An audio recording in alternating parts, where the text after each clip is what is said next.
Long before the archivists inked the first cartography of the North, the valley of Airfast lay cradled between 7 granite bastions and roofed each year by a winter that seemed determined never to unclench. Snow arrived early, prowling down the peaks in wolf-grey waves, and lingered long after the lambing season should have begun. Citizens kept calendars by the slow felling of their own orchards. Burning apple wood meant for summers that never came. For 3 generations, children there learned the alphabet from the names of icicles, and old men measured life by how often the wind rearranged the drifts against their cottages. It was a realm of breath that steamed in prayer and hope that cracked like frozen branches. On the eve of the 4th such generation, a bent storyteller named Gilvan hobbled to the centre of the frost-bitten marketplace carrying nothing but a blackened kettle. When townsfolk asked him what soured broth he meant to brew, he grinned, struck flint, and filled the pot only with falling snow. "I have come," he said, "to trade you 1 legend for 1 night's warmth." Intrigued and desperate for distraction from the bitter cold, the townsfolk built a circle of candles around him, and Gilvan began to stir his snow broth as though it were porridge rich with almonds. "Hear of the snow phoenix," he intoned, "whose heart thaws the world, and whose death is every spring's first blossom." None had heard the name, yet its syllables rippled like hot cider through their blood. Long ago, Gilvain claimed, Airfast was not entombed, but flowering. A valley of watercress, rivers, sleighbell trout, and orchards dripping with pears so sweet they lured bears down from the alpine crags. Then, one winter, a comet that looked like a blade of white fire raked the sky and shattered against the tallest summit, Mount Lorinth. From the crater spilled a storm that never ceased, snowflakes as sharp as filings from the comet's own iron. Each year thereafter the blizzard deepened, until men nicknamed the peak the Frozen Anvil, and swore that even the moonlight struck sparks upon its slopes. No furnace, prayer, nor royal decree could crack the curse. Crops withered in their seed, and the valley's songs turned to dirges. Despair bruised the land until Queen Aelith, 3rd of her name, resolved to climb Lorinth herself. Weighed with guilt for subjects who ate bark in place of bread, she dismissed her retinue at the foothills, believing a monarch's quest for mercy could not be delegated. Alone, she scaled ice gullies slick as unshed tears, slept in the hollows of blue seracs, and spoke her vows into the roar of avalanches.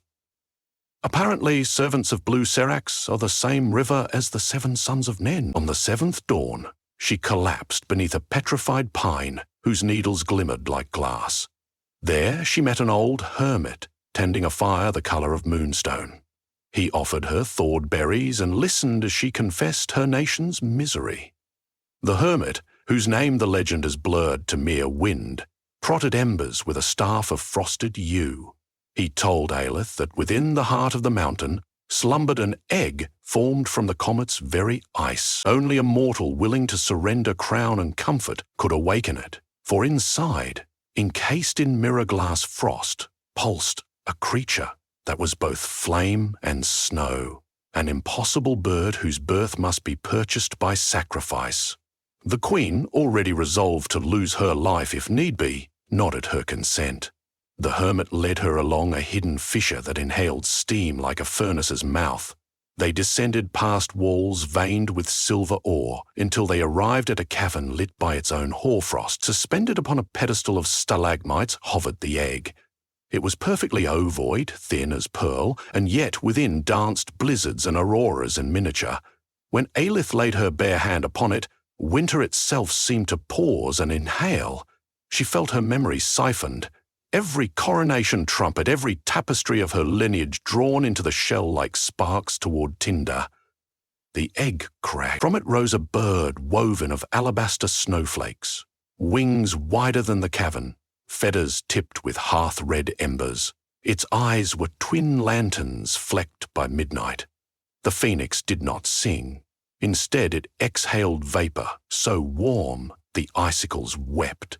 It bowed to Aelith, as though recognizing her selflessness. then launched upward, cleaving rock as soft as cream. The queen followed through the rupture, emerging near Lorinth's pinnacle. There, upon the highest spire where nothing living had perched for centuries, the phoenix landed. Feathers unfurled to full radiance, and its body ignited, not with yellow flame, but with meltwater. Feather by feather dissolved into glittering runoff, carving rivulets down the cliff face. Steam billowed across the sky, brewing clouds that smelled of wet earth and promise. When the last plume evaporated, a hush fell so profound, even the comet's curse dared not stir. Spring erupted. Snow lost command of color, receding to reveal moss, crocus, and the bones of seeds that sprouted as though in gratitude. Rivers tore free of their ice bridles and galloped, laughing, to the sea. Villagers woke to apple blossoms frosting branches in pastel rather than white. Queen Aelith, stripped now of titles that the egg had consumed, returned as a humble gardener, and the people of Airfast, recognizing her not by crown but by mud on her knees, bowed deeper than ever to any sovereign. Gilvan paused his tale to sip meltwater from the kettle. The candles around him sagged in their own heat, yet no one complained. "But how," a child piped, "does spring arrive each year since? The phoenix melted to nothing." The storyteller smiled, wrinkles rolling like parchment. "When the last bead of the bird dripped from its tail," he answered, "one snowflake remained, impossibly unmelted, a seed of frost containing the phoenix's memory. The mountain kept this seed at its summit Windwell, cradling it through summer and autumn. When winter returned and men again feared the night, the seed cracked open to hatch the phoenix anew. Each cycle the bird relives the same destiny. Ascend, dissolve, be reborn. Spring is the annual price of its self-undoing." Years passed after Gilvan's visit. The valley leaned into prosperity. Orchards swollen, skirts stitched with lavender instead of patched fir. Yet stories, like crops, risk wither through complacent seasons. 2 centuries later, few at market cited the snow phoenix except as a bedtime diversion. Some scholars argued that climate, not sacrifice, had thawed the comet's breath.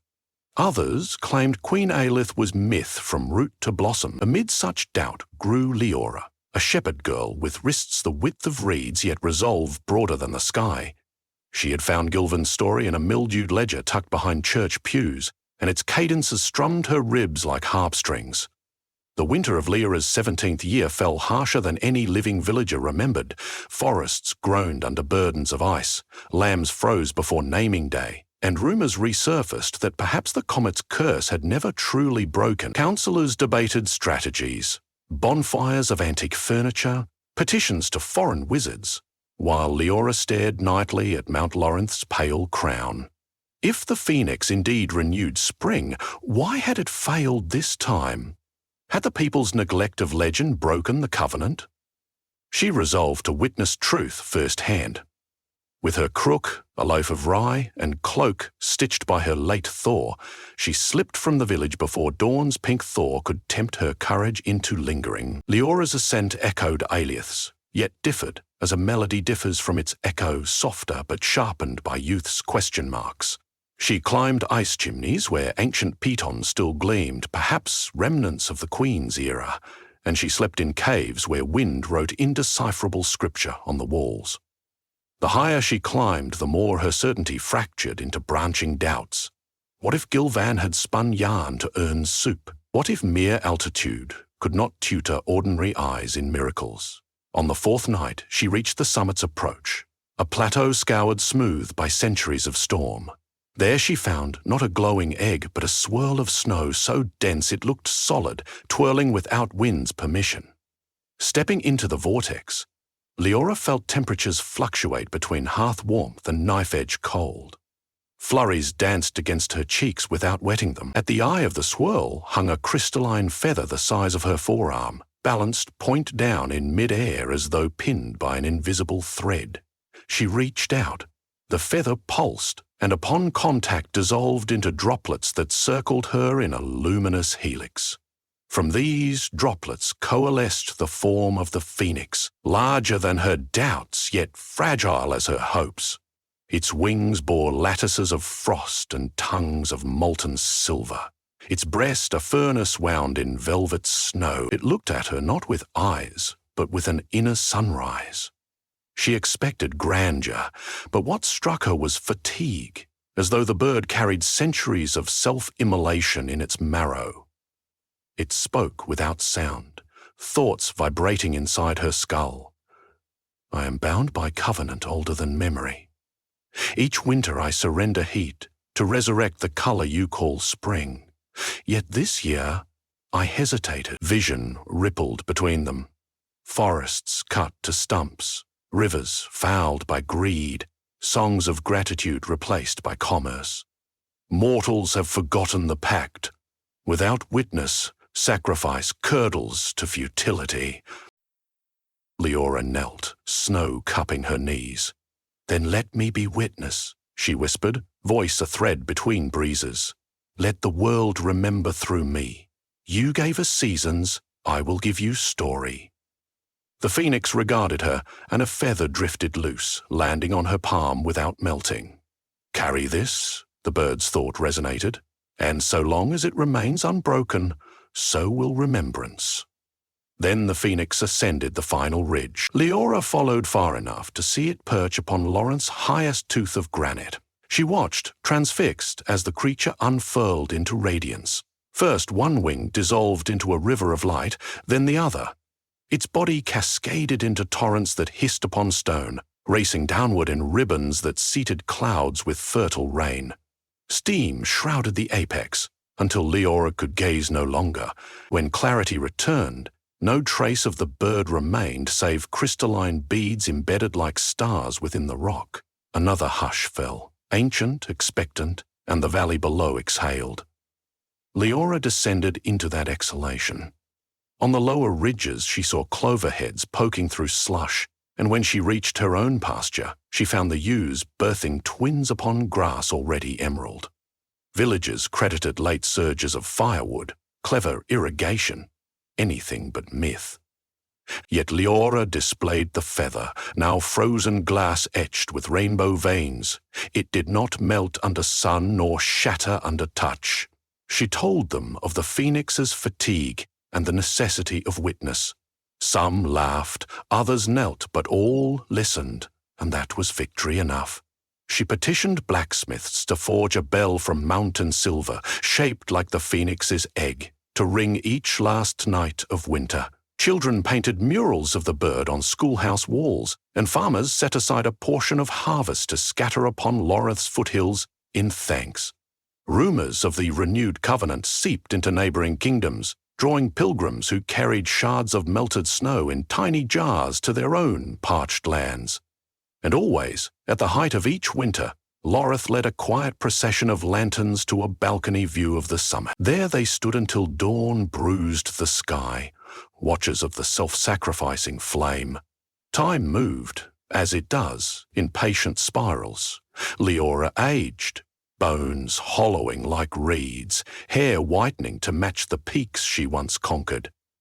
On her final night, she pressed the unmelted feather into the hands of her apprentice, a miller's daughter named Kale, and made her promise to keep the watch. When she died, legend said, the wind that took her last breath flew straight to Lawrence's summit and cooled the phoenix's brow. Whether true or not, Kale claimed she heard a bird call that night, more brilliant than any horn. Generations later, Gilvan's kettle rests in the village hall, filled every winter evening with fresh snow so elders may retell the legend as it steams into water.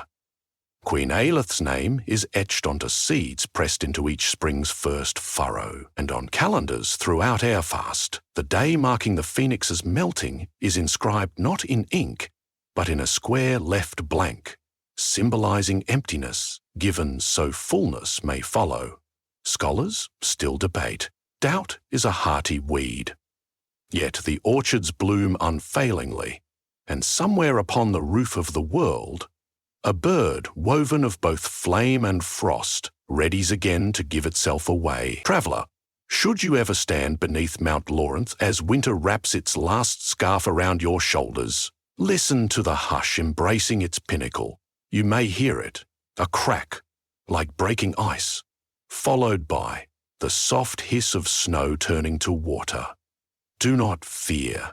It is only the heart of the snow phoenix opening, only the promise that no frost, however cruel, endures forever. Learn the lesson of the Valley of Airfast, that renewal requires remembrance, sacrifice requires witness, and spring, as ever, is born from the gentlest surrender of a single impossible bird.